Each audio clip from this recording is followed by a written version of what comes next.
Hi, I'm Greta, Hi, I'm Millie, and you're listening to the Books We Meet in the Library. a bookish podcast about reading and the book community. Before we start, just a heads up this is a book that has a lot of very explicit sexual content in it. So do be warned, we are going to be talking about a lot of adult, spicy content in this book. Also, if you are directly related to either of us, this is the time where you skip this podcast episode so that I can look at your face at the next holiday greeting without remembering the fact that you have listened to this recording. Please, if you are related to either of us, skip this podcast now. You have been warned. Oh my gosh, I'm so terrified about what's gonna come out. Millie, what are you currently reading? Okay, we're starting off on a safe topic here. Okay, so I'm still in the middle of A Court of Mist and Fury by the Queen Okay, Sarah J. Maas, and okay. I'm also in the middle of a YA fantasy book, The Chariot at Dusk by Swati Tirthala. I'm like 40% through both of these books, so still in the gist of it. Greta, what are you currently reading? I am currently still making my way through Sula by Toni Morrison. I'm about the 25% mark. And I've actually picked up The Hunger Games by Suzanne Collins. I never read The Hunger Games when I was little. I was gonna Um, ask. I was like, "Is this your first no. time?" Yeah, I've never read The Hunger Games. I only by the time The Hunger Games were out, that was like what? We were in high school, right? Yeah. Yeah, Hunger Games I think came out around 2010, 2011. Okay, so then yeah, I was like a freshman, sophomore, junior in high school. Mhm. By then I was too worried about trying to get into college. So I did not pick up. I think I've watched maybe there's like 4 movies, 5 movies, right? Yeah, there's 4 movies Four. because they Okay. split the 3rd movie into 2 Okay. different parts. Okay. Yeah. So I've only watched 3, maybe. I haven't finished I haven't finished the movie series, or I've never even read the book series. So yeah, I figured I've heard a lot of people on YouTube kind of, you know, speaking about how painfully applicable this book is. And there is a big divide between like the book, the Hunger Games in and of itself, and then how we move about in society. And just, when the actions are not matching up. So I was like, that's very interesting. This is a book that, it's obviously like fiction, it's YA, but it parallels. So I figured I would give it a shot.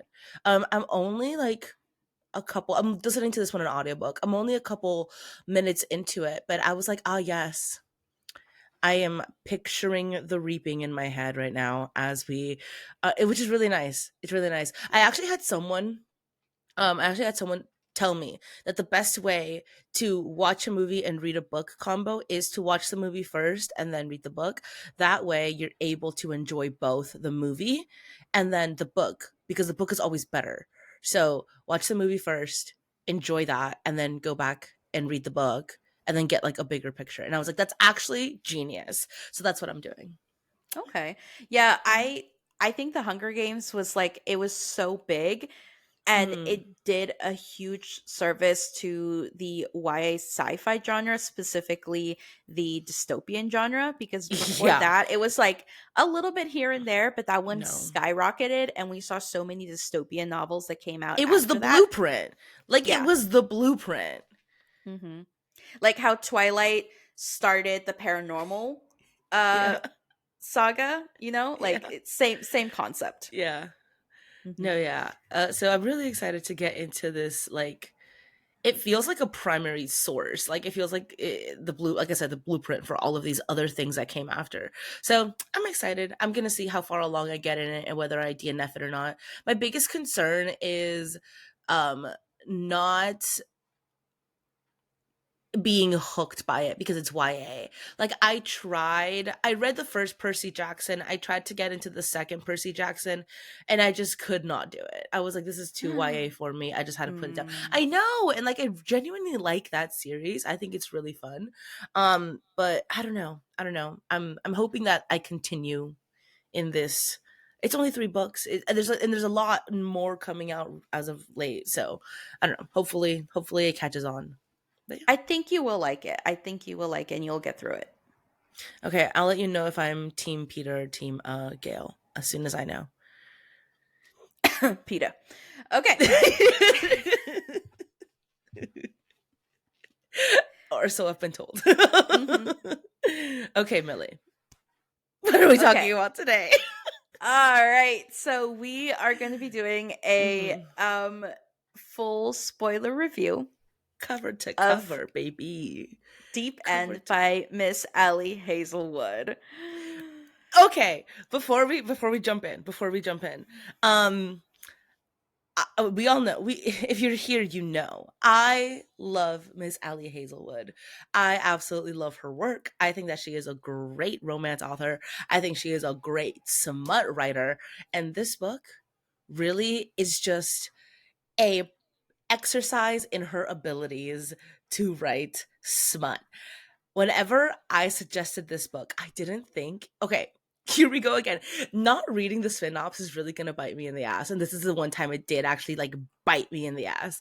I didn't know it was going to be this explicit. I thought it was going to be a romance, much like her other romances. But oh my gosh, this book truly, if not 50-50, 75, 60-30, with how much smut content there is, like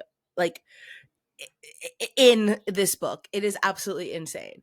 So when I read it the day it came out on release day because I'm a psycho, and I finished the whole book in a day because I'm a, say it with me, psycho. Mhm. Um, I forgot like that we had one recommended this. I had suggested this book that we were going to read this book, and then two, by the time it came time to read it, I remembered what it was about, and I was like, "Oh shit, Millie's going to kick my ass for suggesting this book." Because there's really like only so many ways to talk about these top subjects and topics Mhm. without me turning bright red, you know? So it's going to be for sure an interesting situation today. With that being said, again, if you are related to me at all, maybe don't read this one because I don't even want to read the synopsis without like I'm gonna be blushing while reading this. It's gonna be a lot today. You're going to be fine because the synopsis is so vague. Oh, thank God. Okay, It's okay, ridiculously vague. okay. Well, we are gonna Okay. fill in the plots. We're gonna fill in the holes. So Yeah. So that's we the are thing gonna is that fill in the holes. The innuendos in this episode are gonna go fucking crazy. the puns, the puns. Okay. Oh my God. Let's slide right into this. Yes. So, okay, so I listened to the book Uh-huh. and it took me about a week to read it, like 5 days. That's I don't crazy. know I don't know how you read it in one day because there was like so Oh, much see, that happened and I needed breaks. Okay. I needed it all. Yeah, you just raw doggy styled it. I don't know what you did there. Okay. So, Okay. how are we going to get through this episode? I have no Okay. idea. This is gonna be really cool. Okay. Okay, before we Call. start, we need to do the call pal rating system. Yes, Okay. yes. So, call pal rating system is created Mhm, by G mhm, from Book Rose. It is 7 different categories. We have mhm. character, Uh-huh. atmosphere, writing, plot, intrigue, logic, and enjoyment. You rate them from a scale of 1 to 10, and then we average it out and we get our star ratings. So, Mhm, we mhm. are going to find out what our thoughts are on this book. I mean, I know for you it's already a 5-star. Let's just see how big of a 5-star it is. Mhm. And yeah, let's just jump straight into it. Okay, Okay. Greta, what did you do for character? I give character an 8. I gave character an 8. Perfect. Mm-hmm. Perfect. All right, what'd you do for atmosphere? I gave atmosphere a 7. I also gave atmosphere a 7. Interesting. Mm-hmm. Okay. Okay, what'd you do for writing? Writing, I gave it an 8. Writing, I gave it a 9. Yeah, the smut is incredibly well written. It's really good. It she is, Um, I'm telling you, she's a craftsman. She's an artist. It's incredible. all right, what'd you do for plot? For plot, I gave it a 7. For plot, I gave it an 8. Oh my god, wait a minute. Okay, okay, hold on. Mm-hmm. Okay, okay. All right. For intrigue, what did you do? I gave it a 7. I also gave it a 7. Okay. For logic, what did you do? I gave it a 7. I gave it an This book, 8. oh my god. Okay, wait, you're gonna need to defend that. This book literally had no rhyme or reason. Okay, anyways. Okay. For enjoyment, I gave it a 10. I gave it an 8. Okay, okay. What was your overall star rating? My overall What? star rating was exactly an 8, which is a 4-star. And for me, I had given this a 4.5 star. So it Oh my fits. god. Okay, my overall rating was a 7.4. I rated this book higher than you, Yes, you did. but I was waiting for that. Like the gears were turning in your mind. You were like, "Wait a minute, something's not right." okay.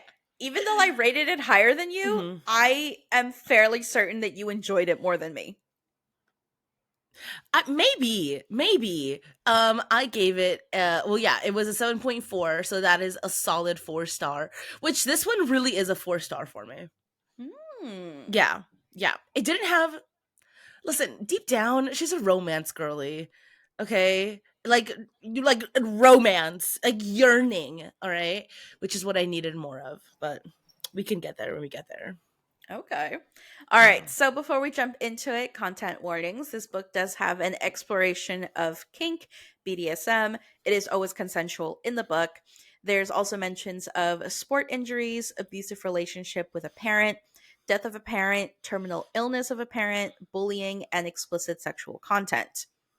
And currently, Goodreads has it as a 4.07, but the book has only been out for a month. And so we still are going to see some fluctuation with that, but good solid 4. And now I it's think time for the synopsis. I think that the rating of 4.7 is pretty good. I mean, it's yeah, 4.0. It's a low 4. What do her other books have? I'm really curious about that. I Are think her the other other books are books probably highly? higher. You think? I honestly, I'll be surprised if Bride is not her highest book because that's how the world works. Which is crazy because Bride is arguably her worst book. Also, she's coming out with a sequel to Bride. Mate. That's crazy. That is a crazy title, but I'm so here. I will be reading it. Oh, Anyways, okay. Bride has exactly a 4.0. Okay. Yeah, that's crazy. Bride should have like a 2 or a 3. I'm not even kidding. It's not a good book. Yeah. But I love it. I love her regardless. All right. Goodreads, reading synopsis. Let's do this. Scarlett Vandermeer is swimming upstream. A junior at Stanford and a student athlete who specializes in platform diving, Scarlett prefers to keep her head down, concentrating on getting into med school and on recovering from an injury that almost ended her career. She has no time for relationships. At least, that's what she tells herself. Swim captain, world champion, all around aquatic golden boy, Lucas Blom- Blomquist? How do you say his last name? Bloomquist? Something like Bloomquist? that. Okay. Lucas Bloomquist thrives on discipline. It's how he wins gold medals and breaks records. Complete focus with every stroke. Boom! On the surface, Lucas and Scarlett have nothing in common until a well guarded secret slips out and everything changes. I wonder what that secret could be. So they start an agreement. And as the pressure leading to the Olympics heats up, so does their relationship. It was supposed to be just a temporary, mutually satisfying fling. But when staying away from Lucas becomes impossible, Scarlett realizes that her heart might be treading into dangerous waters. Okay. Um, how do Okay, you this feel about that synopsis synopsis? gives Yeah. you nothing.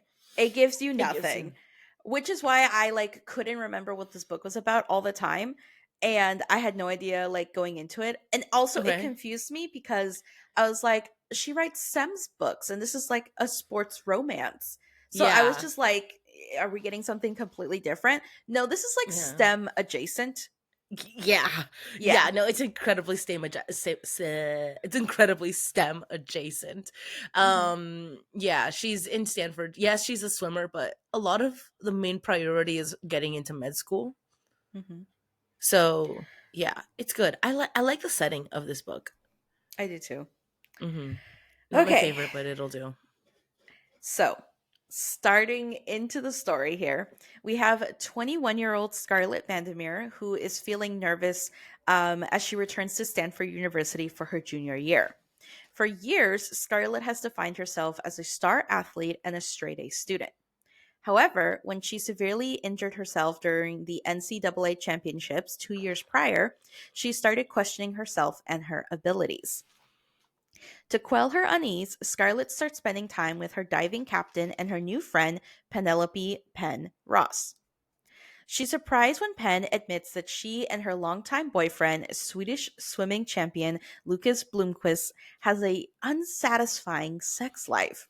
She's even more shocked when Penn confesses that Lucas is into BDSM and she isn't. Scarlett opens up about her own BDSM curiosity and tries to help Penn navigate her complicated dynamic with Lucas. Later, Penn tells Scarlett that she broke up with Lucas because she wants something different. They've been together since they were teenagers, and Penn still feels attracted to him, but also needs time to explore and enjoy herself. Scarlett is supportive but feels uncomfortable when Penn pushes her and Lucas together at a party, drunkenly insisting that they should have sex because they have similar sexual preferences. Okay, so this is the first This book 10% is of the book. this book is so chaotic. I just remembered how chaotic it was. It really is. So I remember that I started reading this book at work. Hmm. Okay. And I got to the 5% mark where it's Penn and Scarlett sitting down, and Penn is Mm. opening up about her relationship with Lucas. And she's being like Hmm. very open and transparent, a little bit Hmm. too open and transparent. For a And she coffee talked, shop on like middle of the day. Yeah. right. And it's because she's also talking about at that point her boyfriend's sexual preferences that he may not want disclosed, to people. And she's Yeah. talking to Scarlett about it. And Scarlett's like, I could just ignore this, or I can open up and be truthful about my own preferences to try to help this person and see if maybe like they can still work something out in their relationship. Hmm. And I mean, it does help Penn because she's able to ask questions about it. But as soon as we're starting to get into the whole conversation of BDSM, I was like, oh, that's what this book is about. I was like, okay. And I was just like, oh my God, I'm going to be listening to this at work the entire week. And I was like, please don't let my Bluetooth headphones just like disconnect in the middle Oh, of one of trauma, this. trauma, I trauma. I could Absolute never horrific. recover from Yeah. that. No, no, absolutely not. That is literally my biggest fear, which is why I use wired headphones. Which is why I use wired headphones because that is horrifying, Mhm. traumatizing. I would rather Mhm. die if that were to happen. But okay, so how did you feel about our introduction to our characters? How do you feel right now so far about Scarlet and about kind of the secondary kind of ish character we've been introduced, Penn? Okay, so I was feeling kind of lukewarm Okay. about Okay. Lucas and Scarlet Hmm. both. Like they were Okay. okay characters, but I wasn't kind of super like invested yet. And Hmm. then I also was kind of confused because the synopsis was so vague. It gives you nothing. So I'm just like, Hmm. okay, so this is going to be a kinkier book. It's going to be a smuttier book. Hmm. And I was trying to figure out what was going to happen with Scarlett and Lucas because at the beginning of Hmm. the book, Lucas is already dating someone. And I was Yeah. like, is this going to go into the cheating trope? Is this going to get messy, messy? I don't want it to Hmm. go in that direction. Hmm. But luckily, it's very evident from the beginning. Penn and Lucas break up. And so now both Lucas and Scarlett are single. They're No, free no. to. Penn and Lucas and Scarlet break up. Yeah, sorry. No, No, wait. No, Luke. No, no. you're right. You're right. You're Yes, right. Yeah, yes. yeah. You're Penn right. and Lucas Sorry. break up. So now Scarlett and Lucas are single and are Mm-hmm. free to explore. Mm-hmm. And I mean, do they explore? Yes, they do. Yes, they do. Okay. How do you feel about the beginning of the book? Okay, so like whenever we're first introduced to Lucas in like a tiny like bit of a moment where Penn walks in on Scarlett talking to her friends about Lucas. Like there's like some drama that has been going on, and then Penn kind of goes like he's talked about you before, like talking to Scarlett, and then like it doesn't really resolve. Like there's an issue that they have, like they're arguing about, and it doesn't really resolve. And then Scarlett is still currently like in the process of returning to this like swim setting because of her injury, and she wants to like befriend Penn because Penelope is like literally like a swimming icon. Like she is the it girl. She's a swimming it girl. And she's with the swimming it boy, okay? Um so whenever it was like disclosed that Penn and Lucas are obviously together, but there's like some turmoil. I was kind of like, how are we gonna get? Like, how is this gonna happen? Like, it's very clear. It was clear-ish that Lucas was going to be the main love interest, and obviously we're following Scarlett. So I was like, how is this going to play out? I was concerned about the execution of this. It's really hard when you start off a book and there's already like an established couple and one of those people is going to be in another, like that's not endgame. There's always a bit of concern where I'm like, is this going to be believable enough? Is this going to be credible enough? Like am I going to feel invested in this new coupling as much as I already like I don't want to say as much as I already feel in the original coupling because you don't really get much of like Lucas and Penn, but there's just like there's already history there, you know, and you don't want your main character to feel like a rebound or like to be just like insert herself into this equation for lack of a better term. Yeah, so there's always a little bit of like a hesitation on my end. And also, once the love interest and our main character get together, like, am I going to even feel like, am I going to be like, oh, this is just so that the story, like, so that it works? You know what I'm saying? Yeah. That wasn't very eloquent, but I have hesitations about this. And when Penn was like, oh, like, I'm planning, like, the breakup is coming, I was kind of like, okay, so is that just how it's going to end? Okay, cool, I guess. It was very obvious that Penn kind of wanted out of it to begin with. And I do think it would have been different if Lucas broke up with Penn versus Penn breaking up with Lucas. Because Hmm. obviously Penn and Scarlett are friends. We'll touch on their Yeah. friendship as we go through this because yeah, that was definitely a very complex Yeah. dynamic. Yeah. Yeah. It's interesting premise for a book, I think. All right, part two. So, over the following week, Scarlett starts to see Lucas everywhere around campus. She tries to ignore him and focuses on diving classes and therapy instead. She's struggling academically, having trouble improving her dives, and just started therapy with a new counselor, Sam. She's grateful for Sam, but worries that their sessions are too hard for her. Meanwhile, her grades continue to slip, and she can't balance her athletics with her new biology research projects. Lucas confronts Scarlett and suggests they discuss the possibility of starting a sexual relationship. Scarlett hesitates, but decides to take him up on the offer, because of course she does. They begin by exchanging a BDSM checklist, lists of their preferences and fantasies. They share the list and discuss them together, shocked and excited to discover that they're interested in the same things. Lucas finds Scarlett in science lab where they work on research projects together, and Lucas initiates oral sex for the first time. Scarlett willingly gives up control and to Lucas and enjoys how free she feels. They go to Lucas's house where they have sex again. Scarlett gets anxious when Lucas disappears after those sexual encounters. When they meet up again, she confronts him about ignoring her and failing to communicate. He apologizes and admits that he was scared to admit how much he wanted to be with her. They make amends and renew their sexual relationship, which becomes more exploratory, experimental, and exciting over time. Okay, so I mean, we didn't really touch on this, so we can start there. How do you feel about Penn kind of pushing Scarlett and Lucas together at that party? Like, a girl was so drunk, that was crazy. Yeah, like I mean, there had to be something wild like that in order for Yeah. Lucas and Scarlet to become aware of each other's Of each preferences. Like other. Yeah. it had to be something wild, and it definitely was.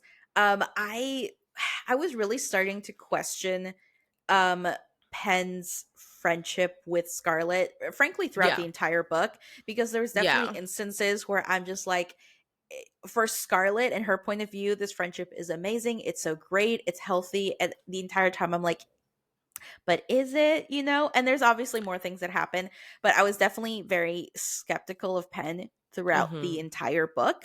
And She's that real was the sneaky. first, yeah, that was the first indicator of like, are we having like mean girl stuff here? Like, Mhm. is it just Mhm. like an unhealthy dynamic? Who knows? Mhm. But then Scarlet and Lucas do begin their sexual relationship, and this They summary come very together. They come uh-huh. together and they come together. Yep. Yep. um it like switches, because the thing is, up until this point, Lucas barely talks. Okay, Lucas barely Mhm. talks to Scarlet. Mhm. He barely talks to us as the reader, and so I don't Mhm. really know his personality. Like, he's just a very like stoic European man who is That's like literally what I was gonna say. brutally honest, no nonsense, just says what he says, does what he wants to do, and but that's it. And so I'm kind of just like, okay, like this will make for an interesting power dynamic that they want, but like how is this going to turn into a romance? Mhm. And so we see the beginnings of it, of them entering into this very healthy consensual relationship. And one of the things that I do like about this book, which was the unfortunate part with 50 Shades of Grey, is that there is a lot of nuance to the BDSM community, Mhm. and a lot of people have misconceptions of what it's like due Mhm. to media like 50 Shades of Grey Mhm. Mhm. not explaining it fully. Mhm. And so I really appreciate that this book did that, because it was talking about it in a very respectful way. It was talking about how like the basis of that kind of sexual lifestyle is all about consent. Trust and yeah. It's Exactly. trust and consent with a partner. That's really it. Mhm. And Lucas as our male love interest, and specifically in this power dynamic of it being like a dom sub thing, Mhm. really made the extra effort to make sure that Scarlett, as like the submissive in the relationship, still felt like I could stop at any time. I will respect your Mhm. boundaries. And just seeing that in a book, for young adults and adults to see was really nice, because that's how It it should was be. really nice. Yeah, it was really nice. This book actually, we can talk about this more towards the end, but the way that this book touches on power dynamics was incredibly interesting to me because at the end, Lucas and Scarlett have a conversation, like when they're resolving some of their issues, and that like tiny little section of that book, I was like, oh, I understand what Ali is going for, and I really appreciate it. I will touch on that towards the end. So, moving into part 3 here. So, meanwhile, Scarlett continues to attend diving practices, classes, research meetings, and therapy sessions. She feels more confident about some of the dives, but still can't manage an inward dive, the dive she did the day that she was injured. She keeps trying in her classes, but still needs extra help. She continues seeing Sam, but hesitates to open up about why she's still experiencing a mental block in and outside of the pool. Scarlett runs into her high school coach before a diving meet. Terrified of letting him see her dive, she feigns illness and flees the aquatic center. Lucas finds her in her room to see if she's okay. She bursts out crying and opens up about her past trauma. The day before the NCAA championship, her estranged, abusive father broke his restraining order and contacted her. Then, on the day of the championship, her now ex boyfriend Josh called to break up with her because he had met someone else. Upset, she got the twisties, which is a diving phenomenon where the diver becomes disoriented in the air while doing the inward dive, and that's how she hurt herself. Ever since, she tells Lucas she's been afraid of being a failure. Lucas comforts her, and reassures her, sharing his own trauma and letting her cry in his arms. In the middle of the night, Scarlett asks Lucas to accompany her to the pool. She performs an inward dive for the first time in 2 years. It's so cute. I know. There, Okay, so mhm. go on. I wanted to touch up on like Scarlett's. trauma as well as like her mental block and the therapy, because that was such a huge part of this book. And Mhm.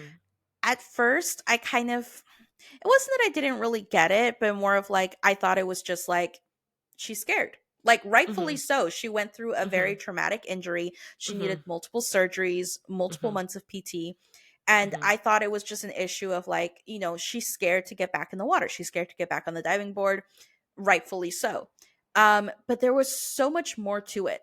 Like the mental Yeah. block really didn't have to do with her diving. Mm-mm. It had to do with so many other layers, and a lot of it had to do with the fact that she has this perfectionist mentality of like you either Mhm. do it perfect or you don't do it at all.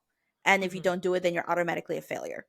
Mhm. And she was so scared to try because she just didn't want to mess up again. And then that led to all the other aspects of her life. It affected it.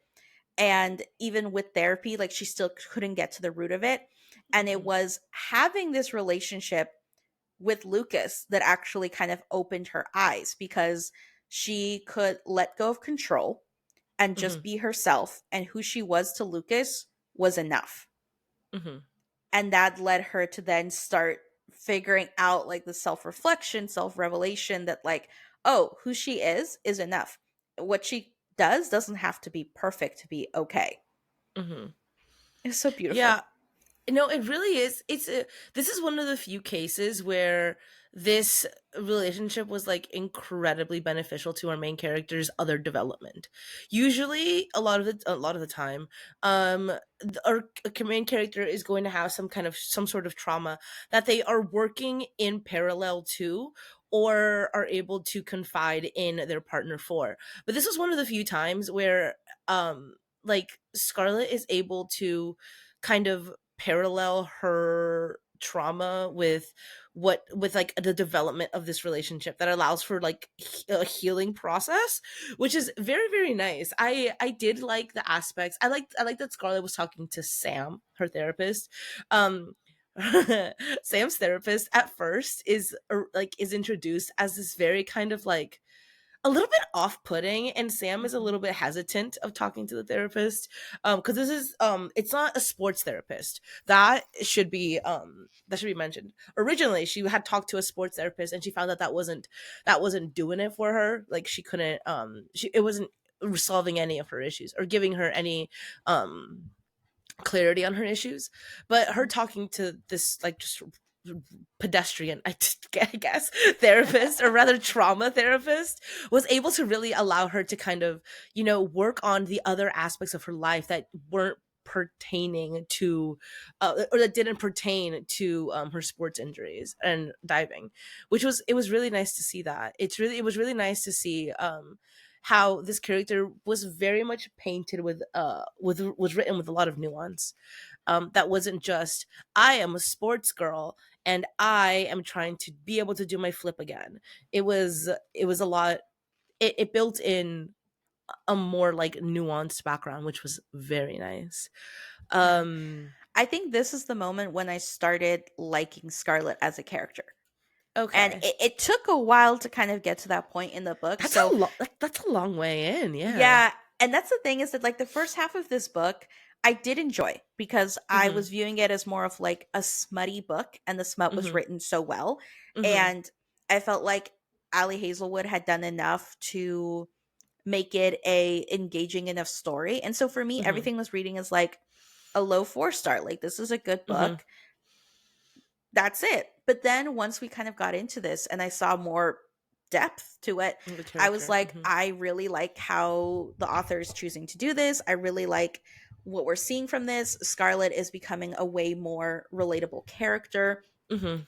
Mhm. And also Lucas. Like, Lucas grew on me as well. Because before it was Mhm. just like, okay, you're just like a hot Swedish guy. Hot guy. Yeah. Yeah, Yeah, that's like, what I was gonna say. okay, like, you're not a bad Uh-huh. guy or anything like that, but you're Mhm. just like a hot guy, okay. But Mhm. then we got to see a little bit more of his personality, and his personality is also really refreshing. Yeah. He just says what he says and takes no Yeah. bullshit from anybody. Yeah, he's really Lucas is a very interesting character, I feel. Well, one, we kind of the book pretty, yeah, it significantly touches on his like familial kind of background and the stress that he has from that as well. But then also does a really interesting, like, just the comparison between Scarlet, who is very much worried about perception of like how people perceive her and she wants to be liked, versus Lucas, who's like, I'm just going to say it as is and it is what it is, and if you don't like it, it is what it is. Which is very nice. But also makes Lucas, just makes for an excellent, like, romance, like book boyfriend, but like BDSM kinky dom book boyfriend. Like he makes for perfect. Like this character was perfect for this type of book. And Mhm. it's great because although he is obviously very dominant and very much just like no holds bar, he's still very kind and he's still very caring, even if sometimes it comes off as like way too stoic and way too like controlly issues. We'll get there because Mhm. the time it pissed me off so much when he was like, I'm not talking to her because I need to learn to control my urges. I was like, that's gross. What do And you mean? and the thing is that that happened so early on into the book that easily could have been like Yeah, a third act conflict thing. But exactly.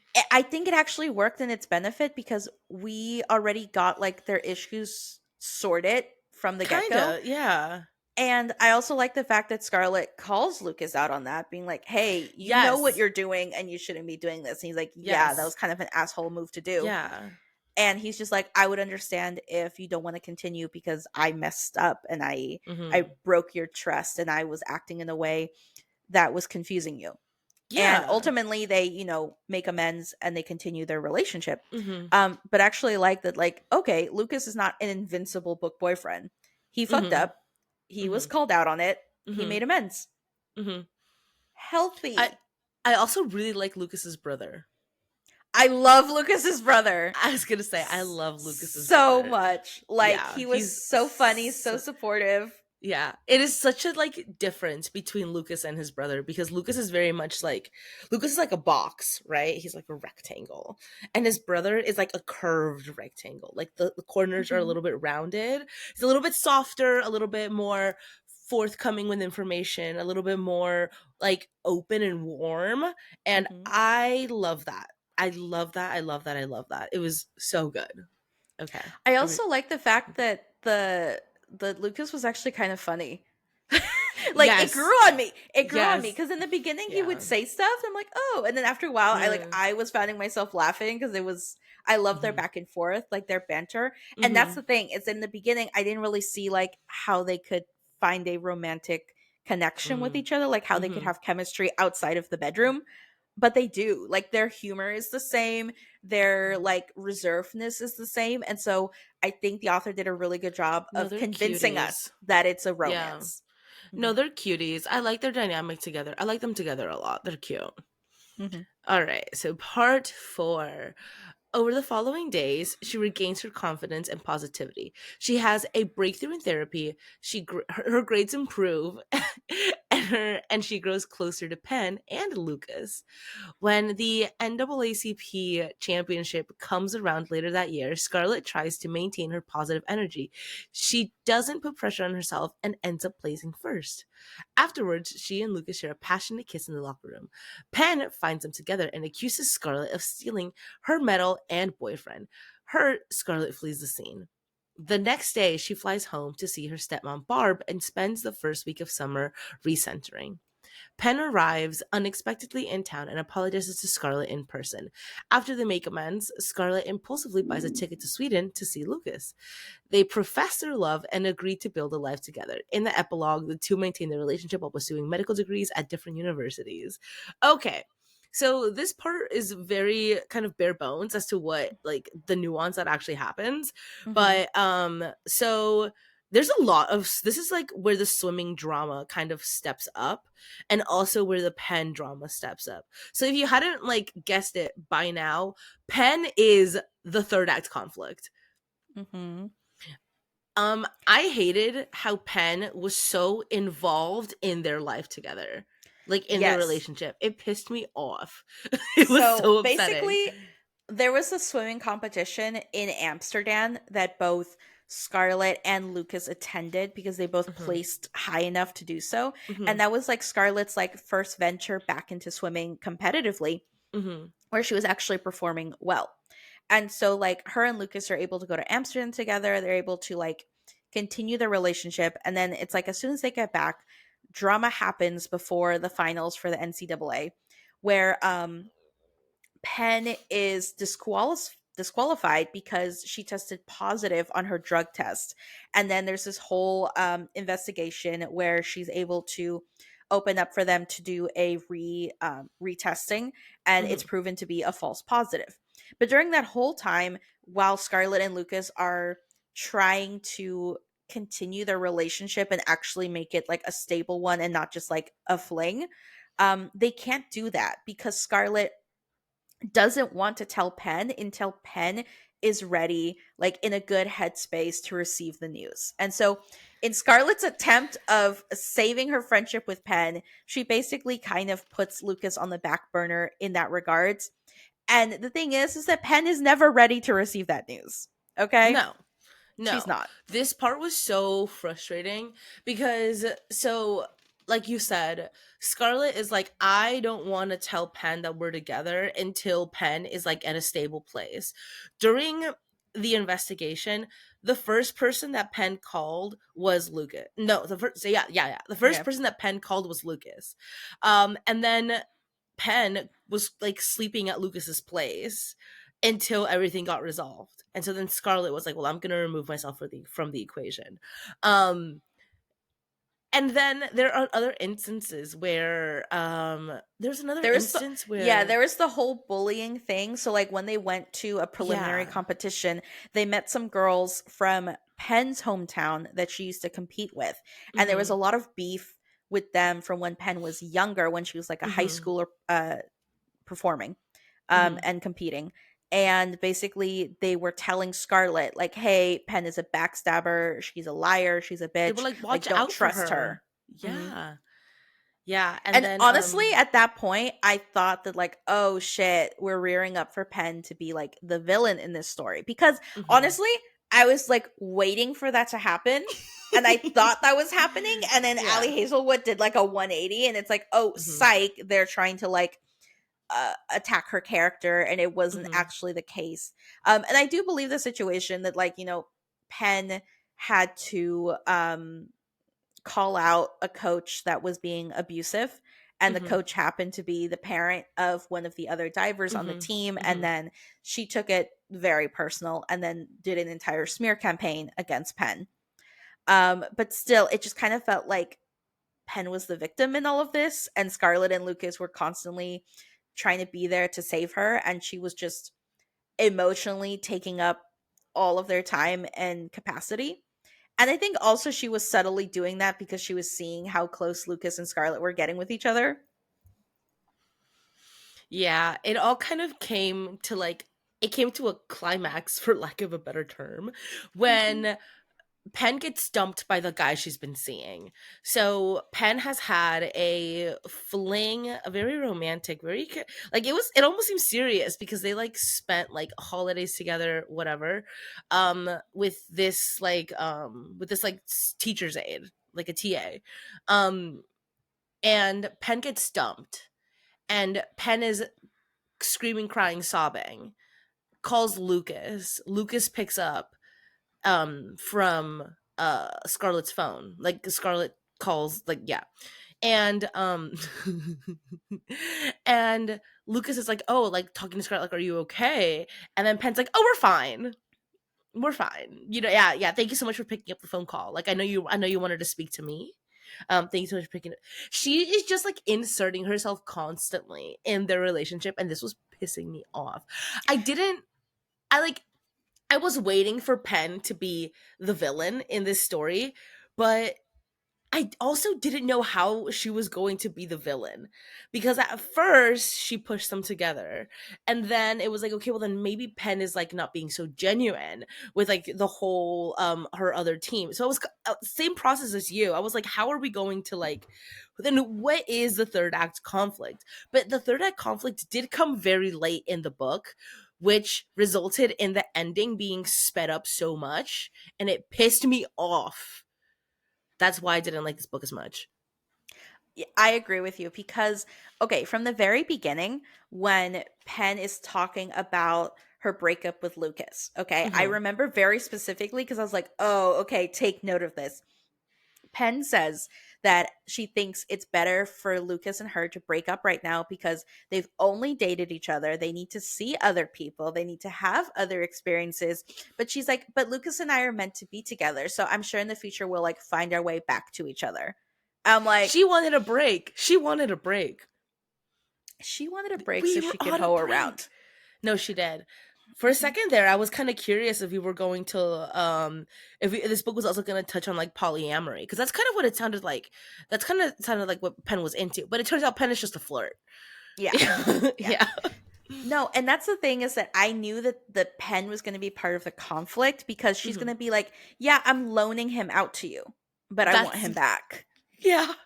And that That's was kind going of to what be it an felt issue. like. Yeah. hmm Yeah. But then, okay, the thing that I wasn't expecting was that Penn and Scarlett actually became best friends.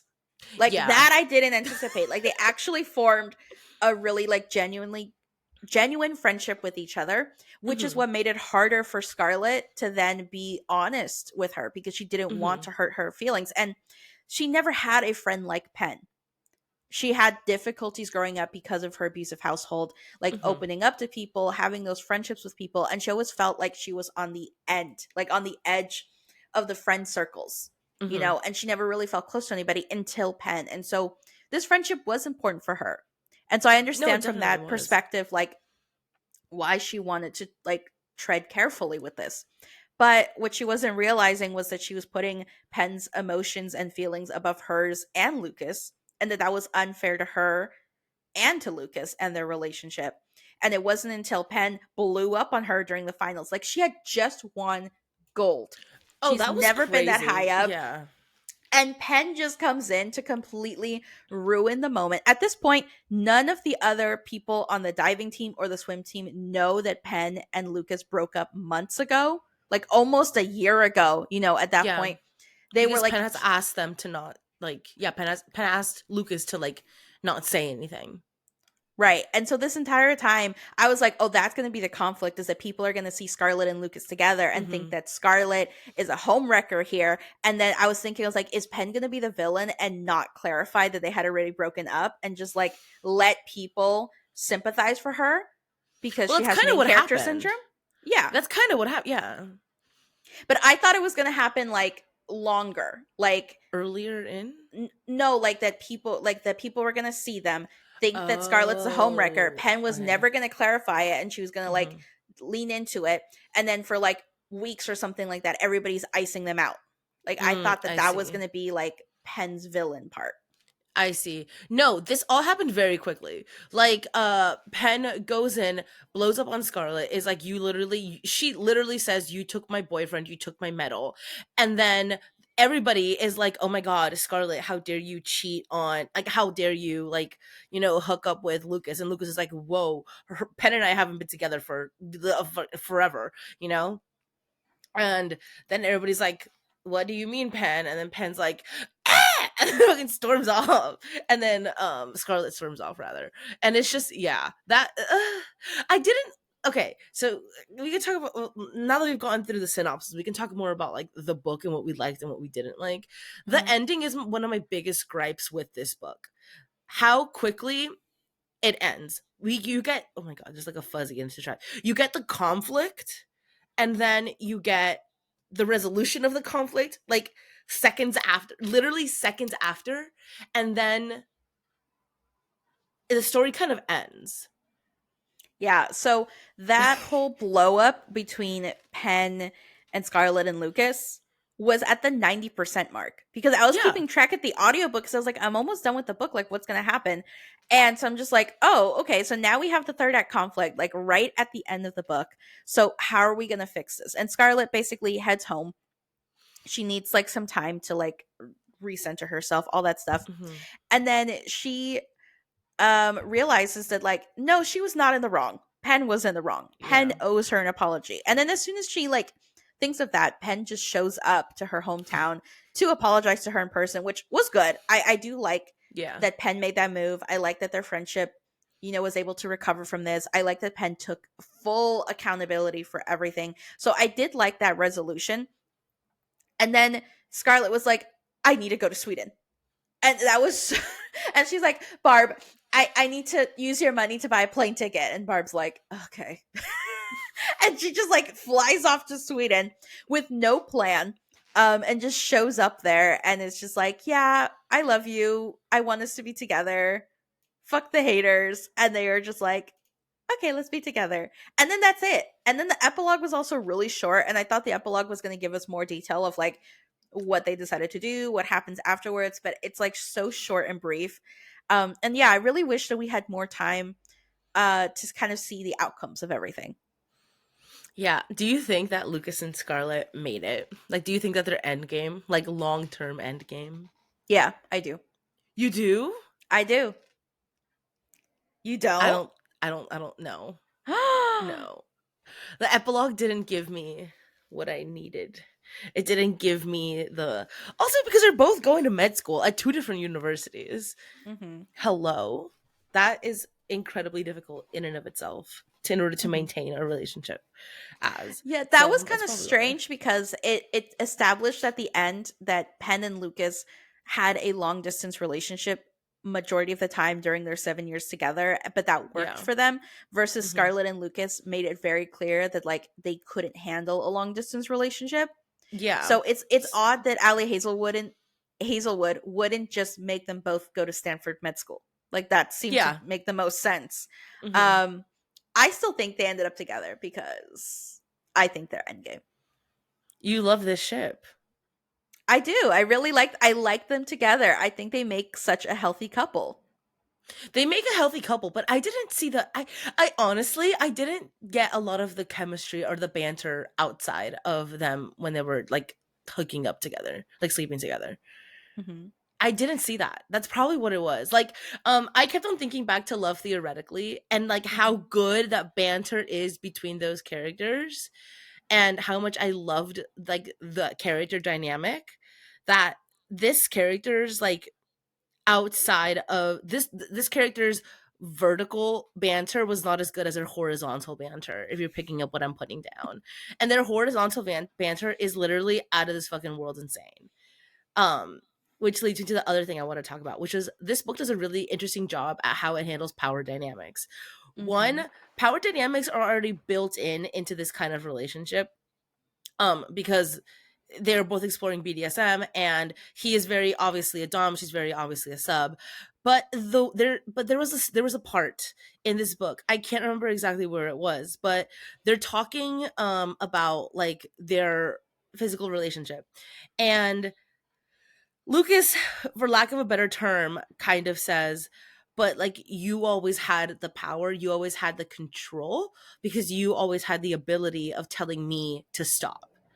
And that kind of like does something for Scarlett, which is like, oh, okay. She kind of like has like a self-actualization moment, which was so nice to see in this dynamic, because a lot of the time whenever there's books or just in media, whatever, it's whenever you see a dom in a sub, it's always very almost unidirectional, and it does not have to be that way.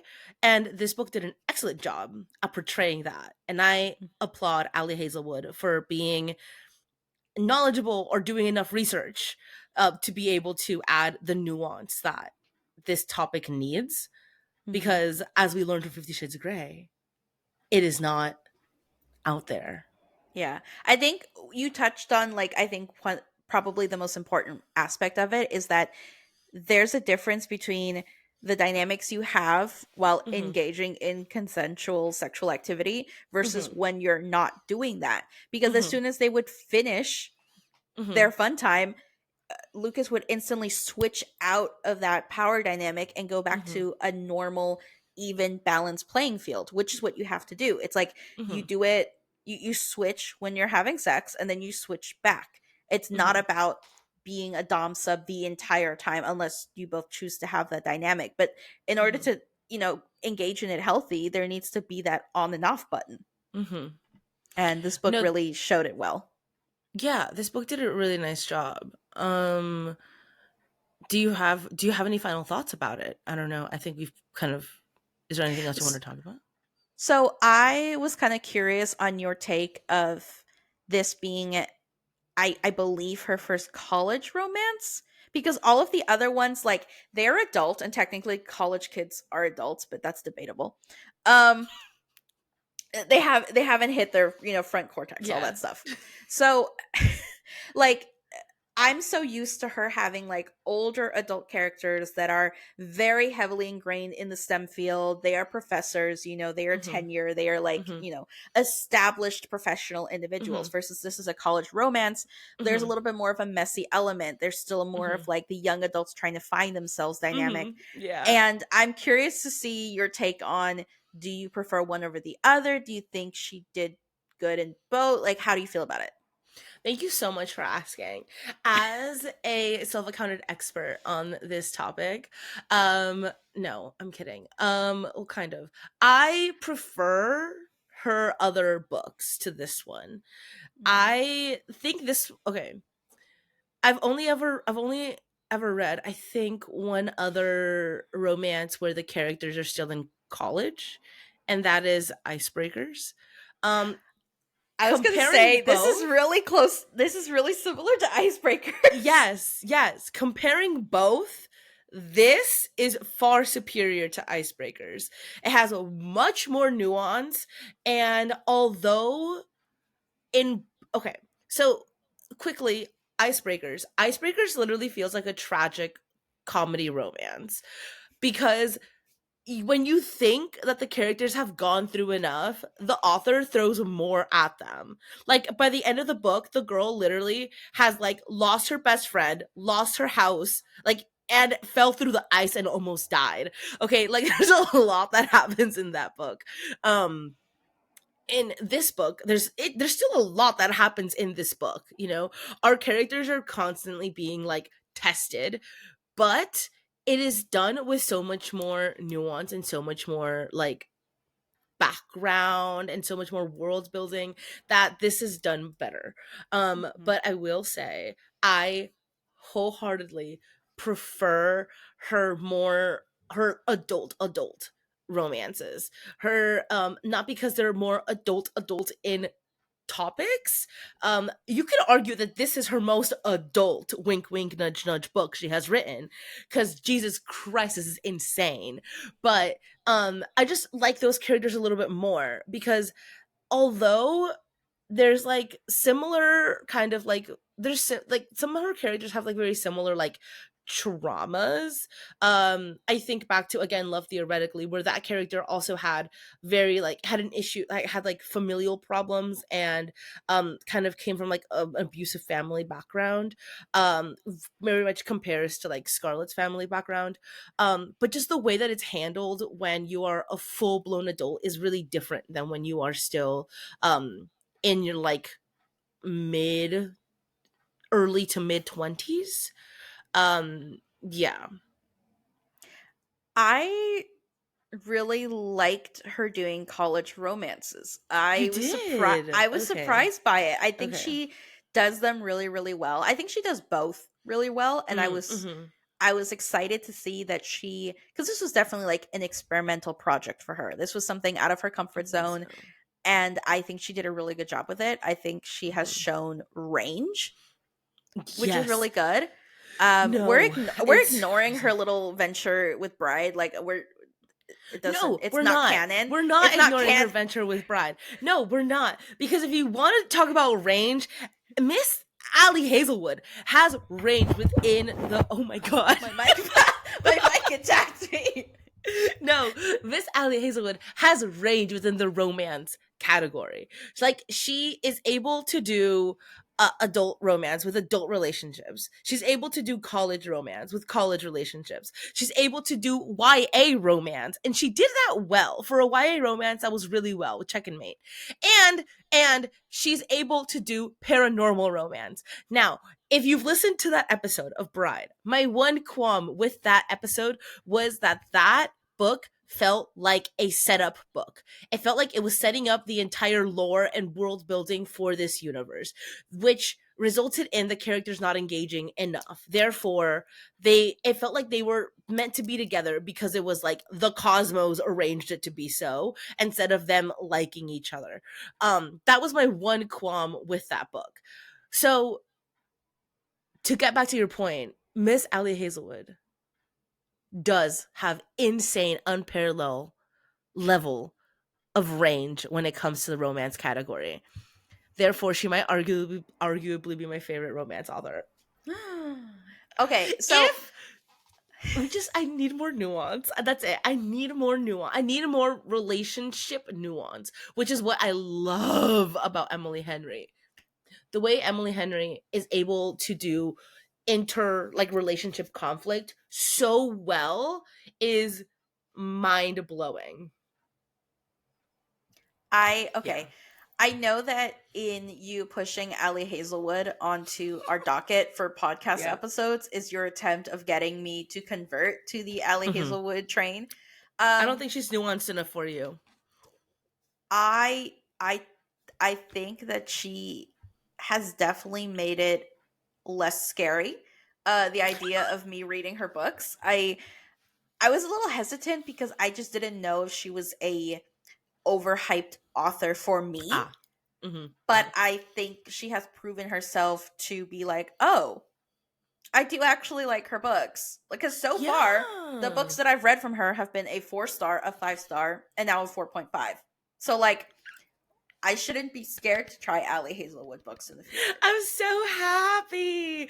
Just don't read Bride. You're not gonna like Bride. I'm not gonna read Bride. Yeah, no, it's fine. Okay, but even her novellas, they're so short and tiny, but they pack such a punch. They pack such a romantic punch, and it's so good. She's able to do so much with these characters, even in like such a tiny a novella size, bite sized book. Yeah, no, I'm truly when I think about it too much, like it's incredibly impressive how someone has this many stories living within them and is able to, give us I'm so small, tiny baby girl, he is so big, large towering man in so many fonts. Yes. Okay. The amount of times she was talking about how Lucas towered over her, I was like, no, it's Love incredible. Hypothesis who? No, because it's incredible how she's able to deliver that same concept in so many flavors, and I respect her for it. We get it, Allie Hazelwood. Okay, she's so tiny. She's so itty bitty, teeny tiny, you little love tiny tall person. guys. You tiny, love tiny. No, she tall really does. When guys, okay, you want range. Allie Hazelwood needs to give us a short king. I would die. But she needs to. Yeah, she does. We need to get a short king in this universe. Okay, Allie Hazelwood, that's your next challenge. Give us a short king. Oh my gosh. No. Final thoughts. Question before I give you my final thoughts. Yeah. When is Mate coming out? Oh, I think around September. Okay, so that confirms my question because I was going to ask you if you think that Allie Hazelwood's Deep End as her contemporary romance release is going to be a big enough contender against Emily Henry's book. No, because now I'm thinking that if Mate comes out this year, Mate is going to be in the top 5. But I think both Mate and Deep End are going to be in the top 20. But I don't think Deep End is going to make it in the top 5. I think Mate is going to beat out Deep End for the Allie Hazelwood representative book. I do. You think? Yeah. That's crazy. That's crazy to think about, honestly. I'm saying That's this now crazy. so that we can run the tape again when we do our end of the year Goodreads romance. Like Emily That's Henry's book is crazy. going to get number one. The book hasn't even come out, and I know it's going to get number one. Allie You Hazelwood's book think? is going to It get didn't number two. last year. It did. Funny story Emily, won last year. it Yeah, did? it did. I don't remember that. It Oh my did. god. E- Oh my god, Emily Henry sweep every single year? Yes. That's crazy. Yeah, it's almost like one year, like Emily Henry and Sarah J. Maas should just like not even be allowed to be nominated. Yeah. No, the thing is, the thing truly, the thing like there is, a category. Well, I see romance authors, sure, whatever, as like there's different categories, right? And there's honestly TB different like rankings in regards to how profound and like introspective, and we say the word nuanced a lot, but what does that mean? How emotionally invested are you in these characters? How emotionally invested are you in the characters individually and as a couple? How believable are they? How credible are their struggles? There's a range truly in between, like how different authors write their characters and what they prioritize in their relationships. um Emily Henry does not have a lot of smut per se in her books. And the smut that is there is pretty vanilla to like tame, you know? It's nothing too crazy. But the way that she is able to write, like I said, relationships and miscommunication and like yeah, the way that she's able to write miscommunication in a way that like you feel like both characters have their own justifications and they're both justified for feeling a certain kind of way. That is so impressive. And even her worst books are not as bad as other people's best books. Mm-hmm. And then same goes with Abby Jimenez. The way Abby Jimenez is able to write a Emotional very punch in her yes. books. Yes. Abby Jimenez is able to deliver an emotional punch to like no ends. And a lot of time it's an emotional punch that goes beyond the characters' relationships. It is so like it's just such a like lush world that they're able to build. Meanwhile, Ali Hazelwood is truly a craftsman of smut. The way she's able to write like sexual relationships is insane. Also, when the banter is good in Ali Hazelwood's books, the banter is good. The Yes. characters are funny, they're witty, they're clever. There's a back and forth, and you're like, oh, I can see why you're attracted to each other. But they all have their different strengths. And there is levels of nuance, and it also depends on like what kind of reader you are, what you want out of the romance, whether you want like yearning or whether you want just like we're both really hot people and we're very dramatic stress lives, but let's just bang it out. um I love it. I love the romance category. But that's crazy that you think Emily Henry's gonna sweep again, which she probably will. She will. Yeah. She Yeah. will. That's crazy. I love romance books. Oh, it's my favorite. I think it truly is my favorite. Mhm. Did you already share your final thoughts? No. Uh, my final thoughts Come on. are I like this book way more than I thought I was going to. It was a grower, not a shower. Uh, You might argue that Lucas is a shower and a grower. he had to win me over, and then he did. So he did a good job there. He did a really good job. Yeah. This book did a good job. My hats off to Allie Hazelwood. It was an enjoyable Incredible. read. Mm-hmm. Incredible. You all already know how I feel about it. It's great. Anything Ali Hazelwood puts out, I will read. It just is what it is. I know I'm gonna have a great time every single time. The characters might be lackluster, the setting might be but am I gonna enjoy it every single time? Yes, we all nod in unison. Yes, it's incredible. Mm-hmm. Okay, Millie, what's next? All right. So we're going to take a complete left turn. Because our next episode is going to be okay. See, I thought it was a creature romance. It's not a creature romance. It's like a lit fic horror speculative monster commentary on life. Is that a better description of it? Yeah. Yeah, because we are going to be reading Monstrilio. I am worried about this book Okay. because it is so far out of my comfort zone that I Yeah. just like have no idea how I'm going to even perceive this book. Yeah. I am also worried about this book. So, this is going to be a reread for me.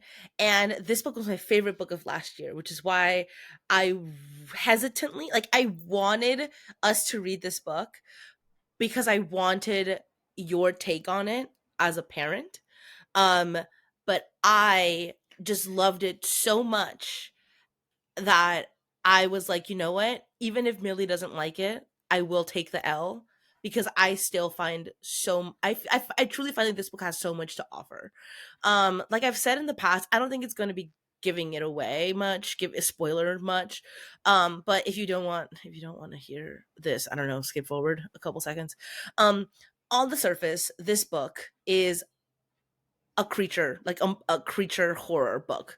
Okay, I've equated this book to Frankenstein a lot, where it's just like a monster, you know. Um, but deep down, this book has so much more to say about loss, about grief, about identity, about personal identity, about sex, about relationships.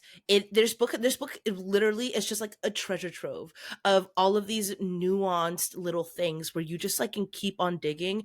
And I feel like it's what well, one, it's going to make a really interesting conversation for us to have, but two, I genuinely just love this book and I'm really curious to see what your take is on it because I'm so scared. I'm truly so scared that you're not gonna like it. Like that would crush me. Because again, I absolutely adored it. So I don't know. We'll see. We'll see. But I'm really excited for the next episode. Okay. I'm And so then nervous. I'm so nervous. I'm after so nervous. that, we are going to be reviewing The Paris Apartment by Lucy Foley, which is a adult mystery thriller. That's Yeah. again like another left right turn, like full circle.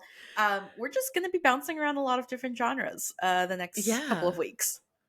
I'm very excited. It's gonna be interesting. It's definitely okay. I can feel myself going into a reading slump.